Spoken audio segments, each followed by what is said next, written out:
Hello, and welcome to another edition of the Diamond Cooper Show. Excuse me, coming to you live from my hometown of Washington, D.C., over this wonderful platform called YouTube. Just don't, let me correct myself. I'm looking a little crooked right now. How y'all doing out there, man? Hope you had a great weekend.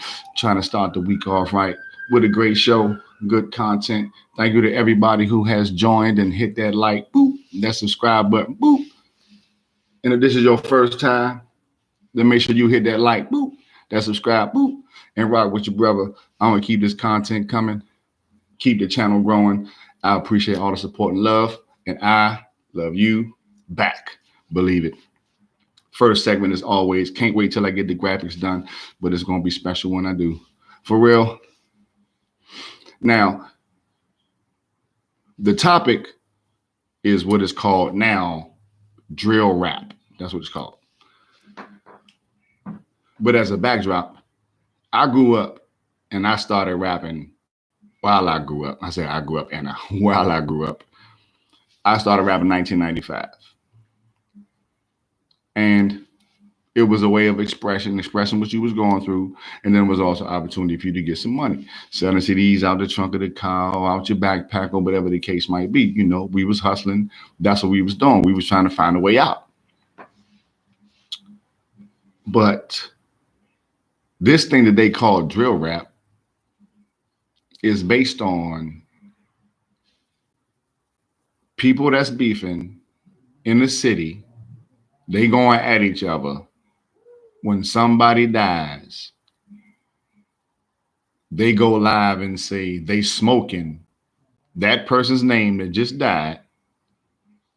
And then they actually rap about how the shit happened. So basically, drill rap is we in the streets, we live in the street life, we beefing with y'all, we online beefing with y'all, talking about pull up and all this extra shit, slide and all this other, all these crazy ass terms they're using now for this wicked shit.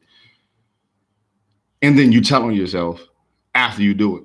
And they got RICO cases back and forth. They got the dude Young Thug with the RICO case now. They got stuff with Lil Durk and them that was happening with him and King Von and all that shit with Chicago. And you got shit going on in Jacksonville, Houston, Memphis, Oakland, like New York. Like, this is what fucking hip hop has become. Niggas telling on themselves in songs, getting smoked, and catching RICOs. If you're a young brother and you wind up seeing this show, let me share this with you. Somebody who came up in the streets when it wasn't about drill rap and it wasn't about sliding. When people lost their lives, they lost their lives for a reason. They had to do something that crossed a line that was considered severe by whoever the parties are involved on the other side. Everyone knew when someone got killed, everyone who was around the way knew there was a reason. I understand that everybody has social media and you can get money and you can actually get your numbers up by talking about violence and all that, because violence been selling there since I was a young dude with NWA and everybody else. But telling on yourselves on these songs is only saying one thing. You don't give a fuck about your life at all. Some of you dudes be telling. Like the dude, what's the King Yella, that had the song talking about people getting locked up, and when they get in the interrogation room, they flip. There have been guys that go in the interrogation room and play games with them because some niggas is just funny like that. And they want to fuck with the police head. You feel what I'm saying? But he made a song about people that actually flipped. And then he got locked up in Las Vegas for a gun because he parked in a handicap spot. For real? You make a song about snitches and you get locked up and you snitched on about 5 or 6 people, talked about what gangs it was affiliated with and everything, and you ain't even had a co-defendant. We can't make this stuff up. Look, man, I'm going to tell you why drill rap is a joke. Because all y'all doing, not only are you making sure that you create a path that somebody gonna knock your head off or the feds gonna knock your head off, you're also telling on yourself. Y'all niggas is snitching on yourself. Think about that. You actually believe that you're doing some gangster shit, but you're on the telephone on lives telling on yourself. And then you're getting caught up and you're telling on somebody else. So anybody in this era that has been listening to that shit and thinking that that shit is cool, I advise all you young brothers, cut it out. Let it go.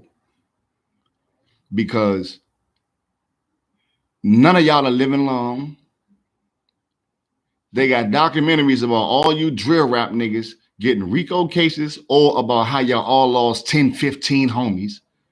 Some of them are like an hour and a half long because so many of y'all done got killed and told on each other, told that you was doing it. And some of you had opportunities that you was actually getting money with the rap shit.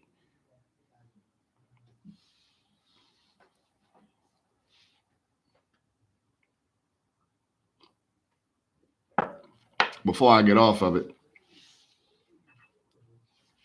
I have to give an honorable mention to some of the parents.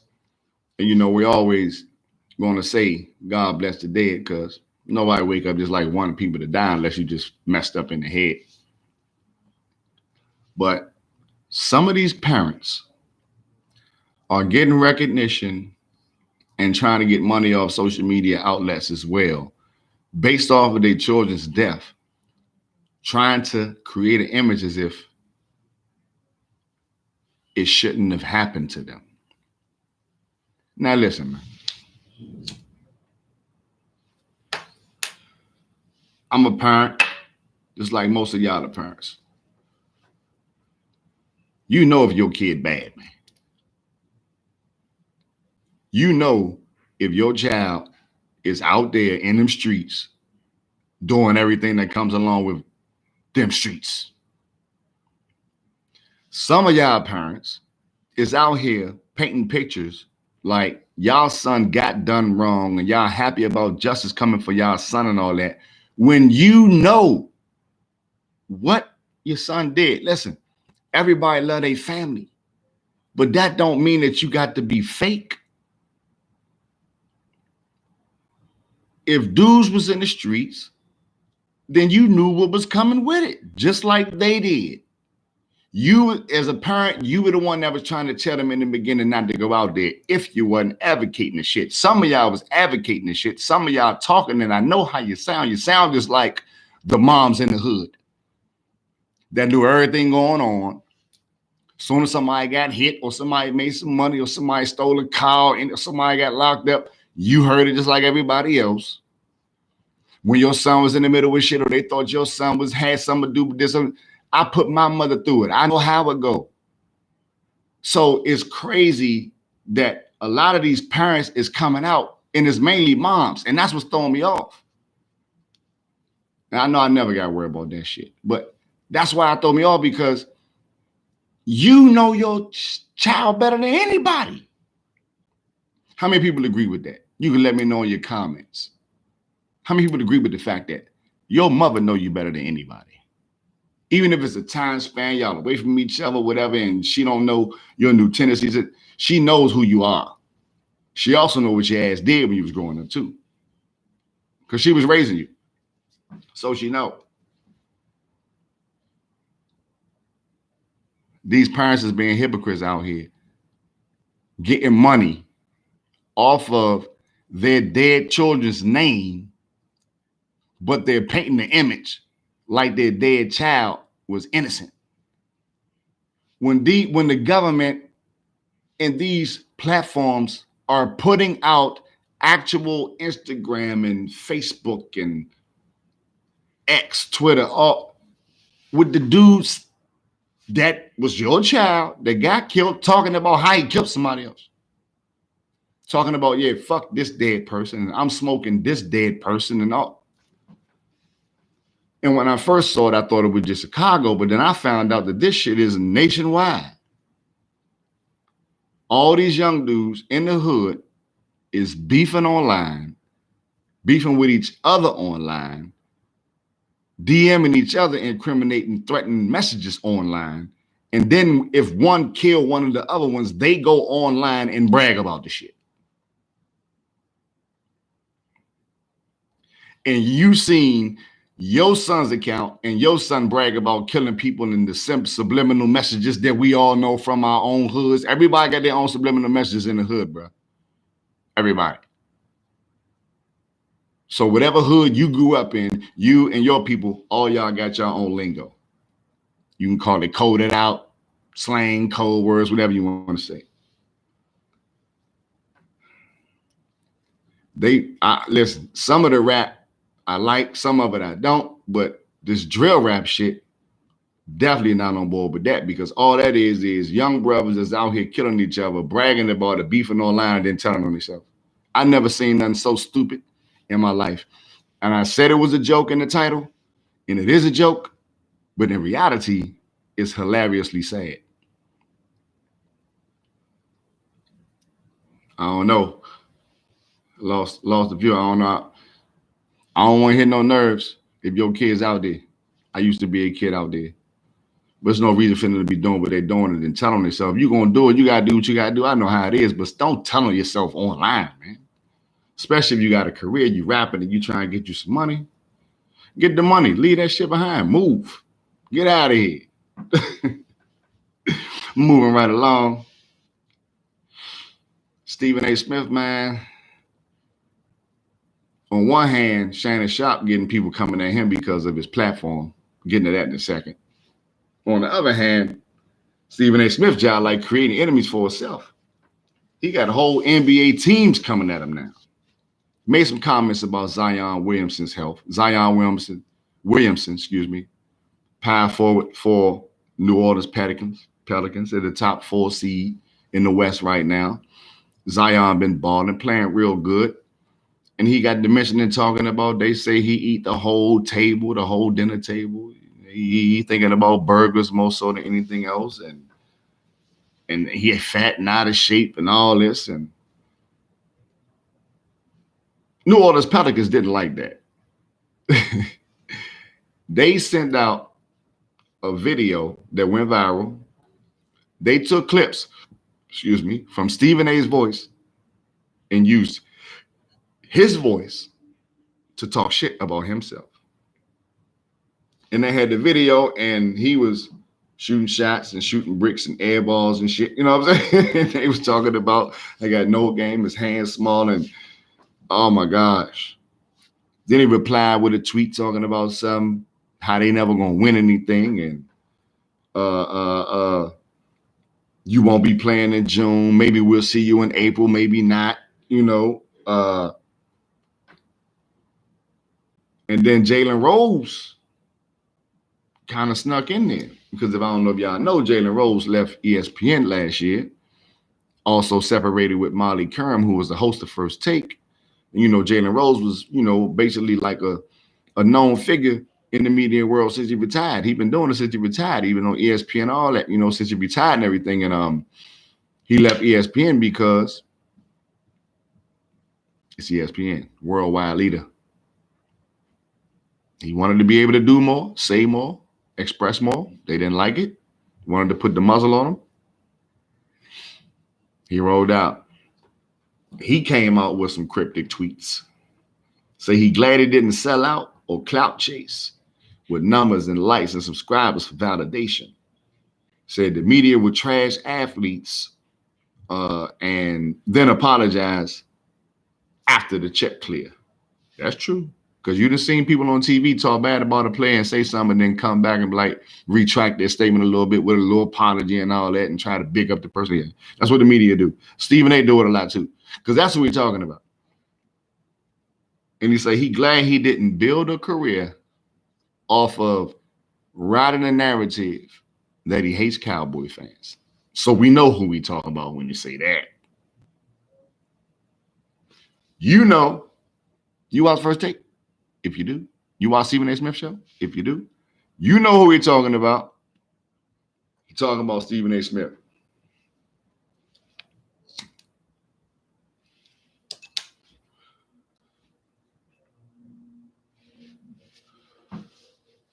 I'm beginning to see, since a lot of the people that have left the parent companies, and now that they're speaking on their own and have their own platform because they made enough money to build their own platforms and they got a good enough following. So, y'all got to excuse me. It's kind of warm in here. I feel like my cap's sticking to my head. I got a light bulb here. It's like it's. So,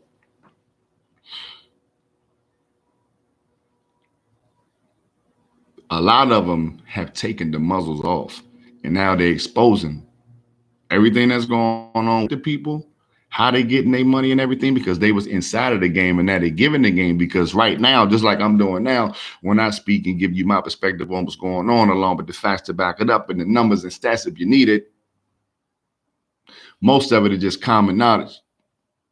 I try to keep it as simple as possible. But what I can tell you is Jalen Rose is right. He's right. Jalen Rose is right. The narrative is what makes the money when it comes to these people. So that's what they do. But when they say something that's outlandish or they say something that's out of pocket, you got to check them. And when it comes to Zion Williamson, this is his own individual. Whatever he want to eat, whatever he want to do, let him do it. Right now, he getting basically a double-double every night. His team is in the top 4 in the West, looking at trying to get home court advantage in the first round at least. You feel what I'm saying? It's a tight race at the top, so they could move up. They could fall. Who knows? But he's playing at a high level. They've won like 9 of their last 11 games. Stephen A. is getting more and more apparent that you're following narratives that aren't your own. Because you and I both know whatever that man doing, whatever he eat and all that, that's his business. As long as he's showing up like he's showing up this year, healthy and balling, that's all that matters. And when I was talking about that, I mentioned Shannon Shop because now him and Mase has something in the air. He called Mase the gangster pastor.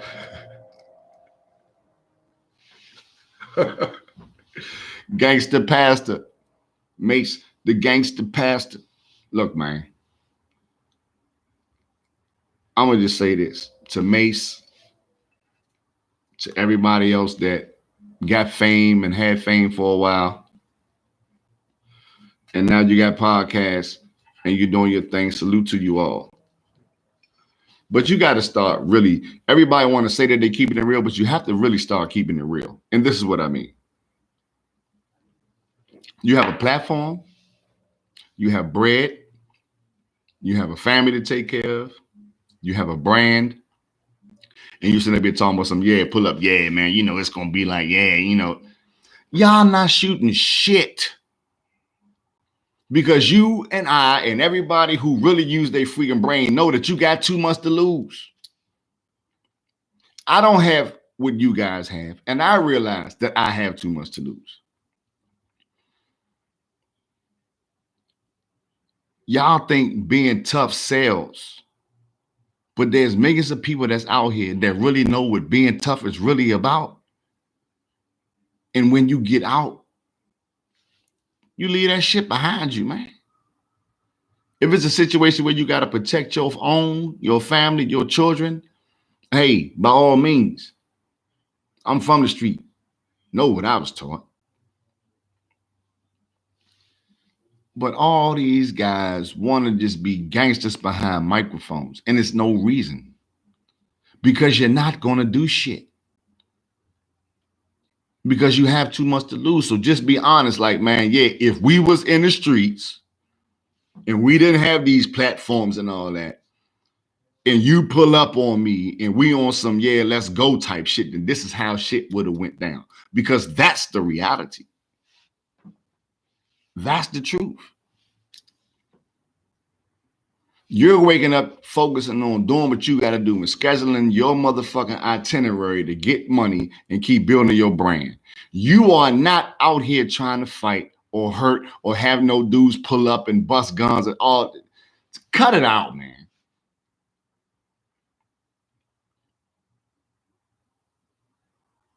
Because when you really about that shit, you realize that it ain't no good for you to be about it.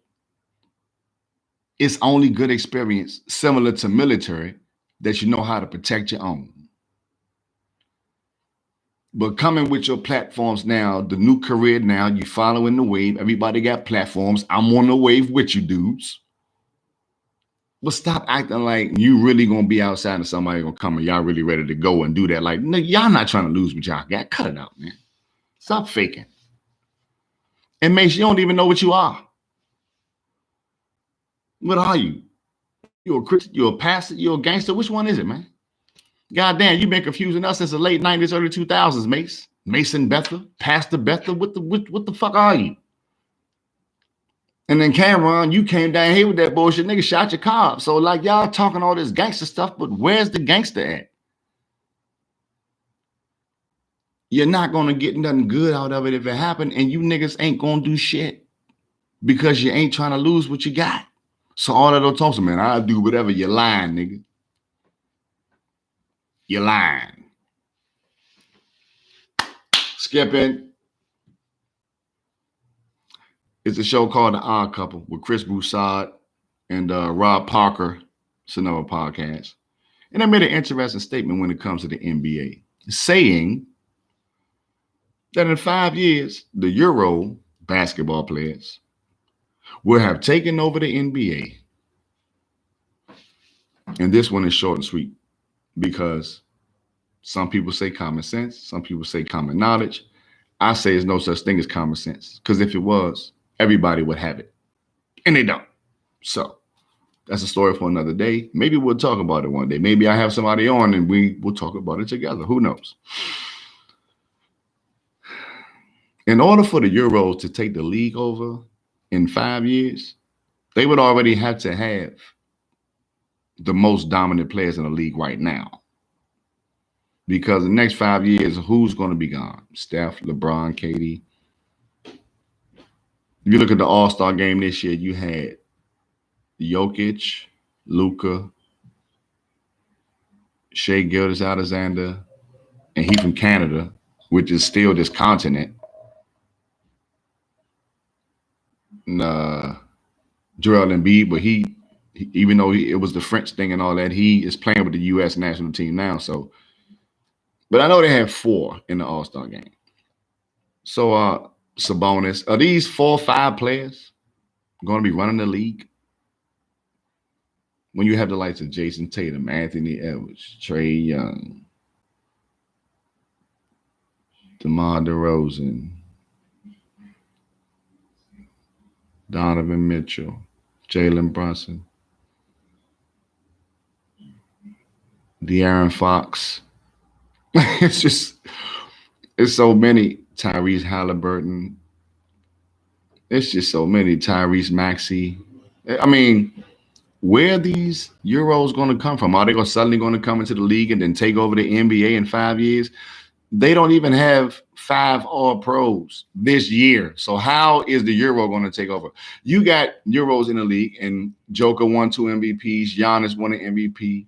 Embiid is playing for the U.S. national team. So even though he wasn't born here, he came over here. He played AAU here. He went to high school here. He went to college here. So he's basically from here. So Giannis, Joker, Luka. Luka hasn't won an MVP yet. Luka got to a West Finals, but he didn't win anything. So how is the Euro going to take over the league? They also said that we were more skilled at dribbling and shooting.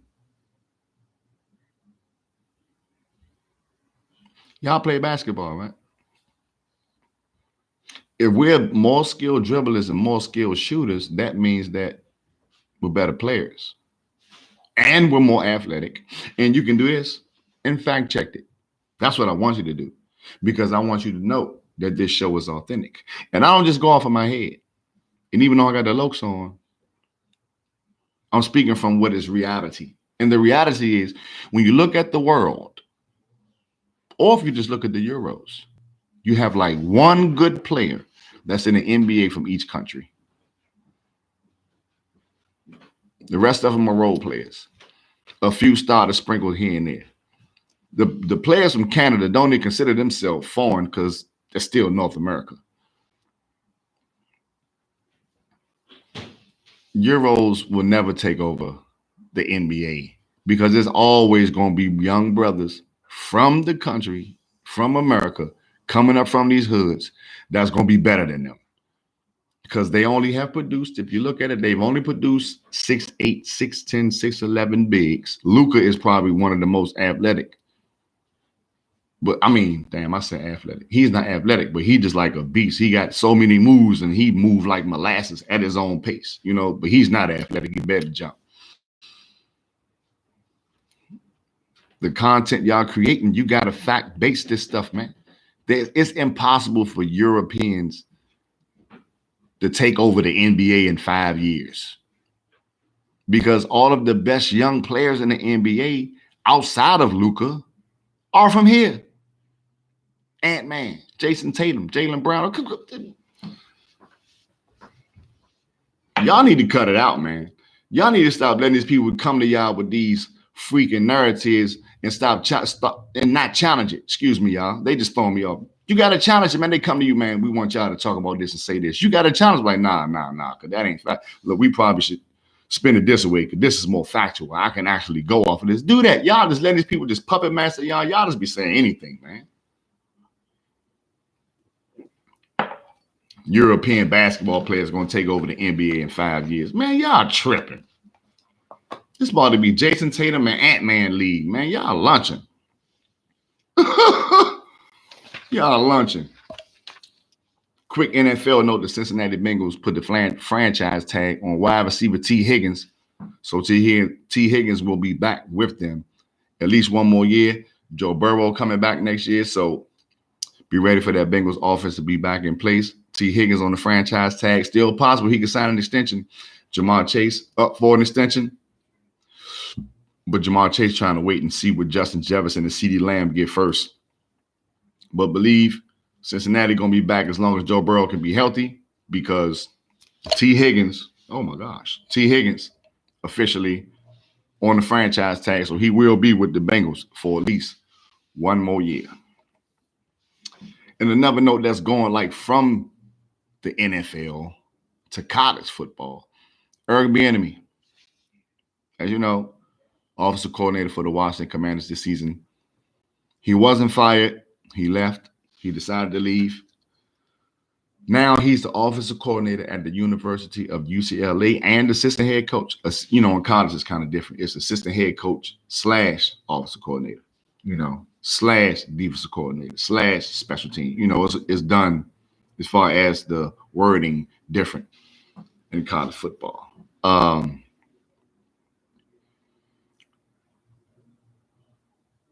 And bring it back to, matter of fact, bringing it back to Stephen A. He always pushed the race card and always used like how they don't give brothers the opportunities. And I want y'all to think about it. If y'all watch First Take, y'all pay attention to Stephen A. He always pushes the narrative about how the brothers don't get the same opportunities. However, when it comes to Bienemy today, he's saying that now we can't say it's about black. Now it's about, man, who are you? Because of the other brothers that have gotten opportunities, but Antonio Pierce didn't call plays for a 2-time Super Bowl winning team or for a team that went to 5 AFC championship games in a row. No. Matt Nagy didn't call plays. He got a head coaching job. Kevin O'Connell didn't call plays. He got a head coaching job. Stephen A., I love you, but it's starting to look like, man, you know, You're contradicting yourself a little bit more than you should, because you and I both know that Eric Bienemy is more qualified to be a head coach in the NFL than at least 5 of the coaches. At least 5. I'll just throw 5 out there off the top of the head. Boop. 5.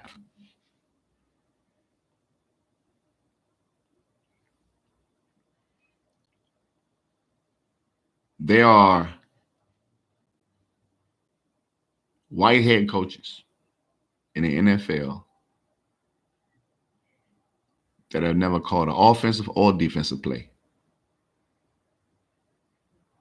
And this man was a part of what is the dynasty now in the NFL.